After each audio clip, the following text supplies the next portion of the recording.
यह बात महाभारत के युद्ध के समय की है। कुरुक्षेत्र को विशाल सेनाओं के आने जाने की सुविधा के लिए तैयार किया जा रहा था। बड़े हाथी पेड़ों को उखाड़ने और जमीन साफ करने के काम में लगाए गए थे।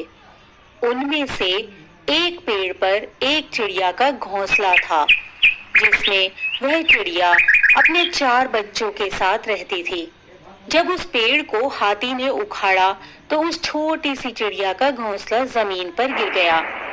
चिड़िया बहुत डर गई कि उसके बच्चों को कुछ हुआ तो नहीं, परंतु आश्चर्य की बात थी कि उसके बच्चे इस अनहोनी से बच गए थे, परंतु अभी बहुत छोटे होने के कारण वे उड़ नहीं पा रहे थे। दुर्बल और भयभीत चिड़िया सहायता के लिए इधर-उधर देखने लगी। तभी उसे श्री कृष्ण जी अर्जुन के साथ आते हुए दिखाई दिए। वे दोनों युद्ध के मैदान की जांच करने और युद्ध के आरंभ होने से पहले जीतने की रणनीति बनाने के लिए वहां पहुंचे थे। उसने कृष्ण के रथ तक पहुंचने के लिए अपने छोटे पंख फड़फड़ाए और किसी तरह भगवान श्री कृष्ण के पास पहुंच गई और बोली, हे माधव, मेरे बच्चों को बचाएं। कल लड़ाई शुरू होने पर उनका क्या होगा? वे अभी इतने छोटे हैं कि उड़ भी नहीं पा रहे हैं। मेरा शरीर भी बहुत कमजोर है। मैं उन्हें उठाकर दूसरी सुरक्षित जगह पर नहीं ले जा सकती। कृपया सहायता करें। सर्वव्यापी भगवान बोले, मैं तुम्हारी बात सुन रहा हूँ, परंतु काल चक्र पर किसी का वश नहीं है। मैं प्रकृति के कानून में कोई हस्तक्षेप नहीं कर सकता। यह सुनकर चिड़िया ने कहा, भगवान, आप मेरे उद्धार करता हैं। मैंने अपने बच्चों का भाग्य आपके हाथों में सौंप दिया है। अब आप सोचें उनके साथ क्या करना है।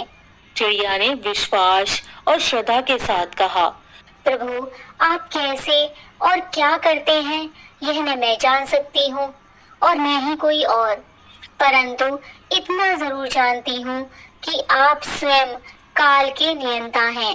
मैं इस परिस्थिति सहित स्वयं को आपके चरणों में समर्पित करती हूँ। भगवान ने चिड़िया की ओर देखा और बोले, अपने घोंसले में 3 सप्ताह के लिए भोजन का संग्रह कर लो। चिड़िया ने अपने पंखों को कुछ क्षणों के लिए फुलाया और वह अपने घोंसले में वापस चली गई। चिड़िया और श्री कृष्ण के बीच यह जो संवाद चल रहा था वह अर्जुन को पता नहीं था।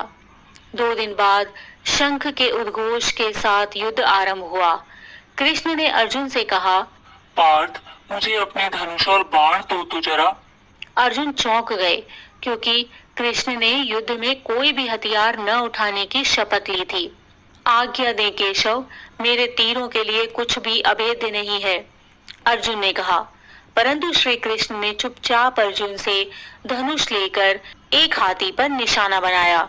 उन्होंने वह तीर हाथी के गले की घंटी पर छोड़ा, जिससे वह घंटी नीचे गिर गई। अर्जुन ने सोचा कि केशव एक आसान सा निशाना कैसे चूक सकते हैं। उसने सोचा, क्या मैं कुछ मदद करूं केशव? श्री कृष्ण ने अर्जुन को धनुष वापस देकर कहा कि नहीं, बस हो गया और कुछ करना नहीं है, तुम आगे बढ़ो। परंतु जिज्ञासु अर्जुन ने पूछा, केशव, आपने हाथी को तीर क्यों मारा? वे बोले, क्योंकि उस हाथी ने उस पेड़ को गिराया था जिस पर चिड़िया का घोंसला था। कौन सी चिड़िया? और हाथी की भी घंटी ही टूटी। यह कैसा दंड हुआ? अर्जुन बोला। परंतु अर्जुन का प्रश्न टालकर श्री कृष्ण ने उन्हें शंख फूंकने का निर्देश दिया। युद्ध शुरू हो गया। अगले 18 दिनों के युद्ध में पांडवों की जीत हुई। जीत के बाद पुनः एक बार श्री कृष्ण जी अर्जुन को अपने साथ उसी क्षेत्र में भ्रमण करने के लिए ले गए। जंग का मैदान शवों से, बेजान सीढ़ियों और हाथियों से अटा पड़ा था। चलते चलते श्री कृष्ण जी एक निश्चित स्थान पर रुके और एक घंटी, जो कि हाथी के गले में बांधी जाती है, उसे देखकर विचार करने लगे। उन्होंने कहा, अर्जुन, क्या आप मेरे लिए यह घंटी उठाएंगे और इसे दूसरी तरफ रख देंगे? अर्जुन की समझ में कुछ नहीं आया कि इतने विशाल मैदान में श्री कृष्ण जी केवल उस धातु के एक टुकड़े को रास्ते से हटाने के लिए क्यों कह रहे हैं। हाँ, यही घंटी, श्री कृष्ण ने दोहराया। यह वही घंटी है जो हाथी की गर्दन पर थी और जिस पर मैंने तीर मारा था। यह सुनते ही अर्जुन तुरंत वह भारी घंटी उठाने के लिए नीचे झुके। जैसे ही उन्होंने उसे उठाया, 4 युवा पक्षी और उसके बाद एक चिड़िया उस घंटी के नीचे से निकले। बाहर निकलकर वह माँ और बच्चे कृष्ण के इर्द गिर्द मंडराने लगे और बड़े आनंद से उनकी परिक्रमा करने लगे। 18 दिन पहले हाथी के गले से काटी गई एक घंटी ने चिड़िया के पूरे परिवार की रक्षा की थी।